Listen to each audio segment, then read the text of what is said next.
Hello everyone, my name is Oliver Lasota. Today we will be discussing differentiating instruction and how it applies to diverse learners in elementary, middle, and high school. First, what is differentiating instruction?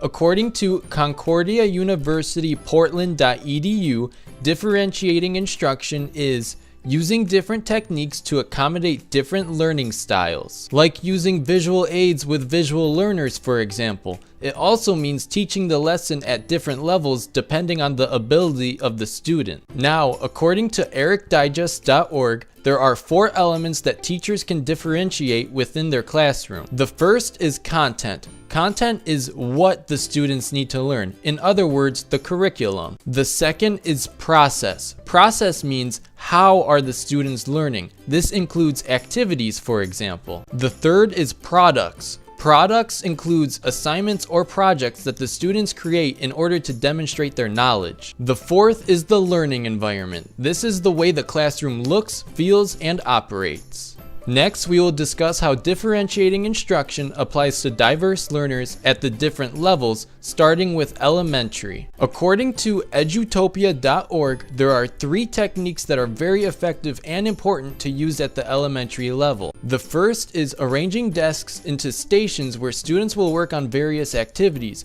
Also, according to edutopia.org, having the option of working on the floor can really help the students who don't learn as well while sitting in a chair. The second technique mentioned by edutopia.org that can be used for differentiating instruction in the elementary classroom is a simple assessment technique. Simply by asking the students for either a thumbs up or a thumbs down, the teacher can receive a great understanding as to whether or not the students are grasping the material. The third technique is to give the students choices with assignments. The elementary level is a vital stage for giving students a chance to shine with ways that they choose. Next, we will discuss how differentiated instruction can be applied at the middle school level. According to hoodriver.k12, a great way to differentiate instruction at the middle school level is through the use of exit tickets. This is where the teacher asks a question and then students write their answer on a piece of paper as they leave. This is a great way to assess the students. Here is a video clip by EL Education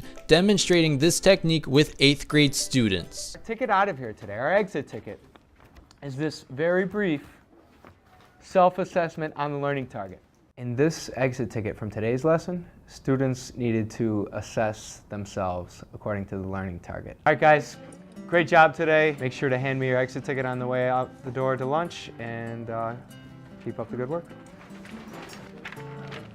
Another important way to differentiate instruction at the middle school level is by addressing student interests. Middle school is an important time for the students to explore their interests. We can help them do this by asking the students what they want to learn.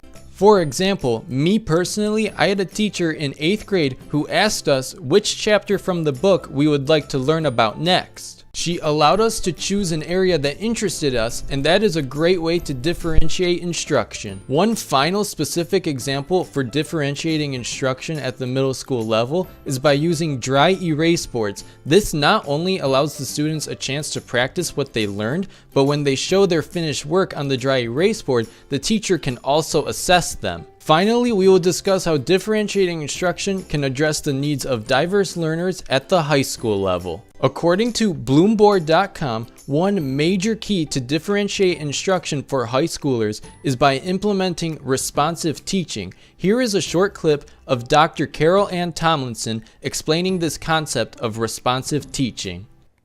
And so then, for me, differentiation becomes responsive teaching, rather than one-size-fits-all teaching. I've looked at the kids. I really understand that the differences they bring shape who they are. And in fact, it's actually, to me, why teaching's interesting. I'd hate to get the same set of widgets in every hour of every day for 35 years. What's so cool is that they are so different from each other. Finally, one more way that differentiating instruction can be used at the high school level is by using tiering. Tiering means that everyone is taught the same content, but teachers can vary the level of complexity depending on the students. So all the students still learn the same things, but some diverse learners might learn them come at a different complexity level. In conclusion, there are different techniques that are effective for differentiating instruction to address the needs of diverse learners at all three levels: elementary, middle, and high school. Thank you for watching. Again, my name is Oliver Lasota. All of my sources will be shown on the screen, and they are also linked in the description. Thanks again.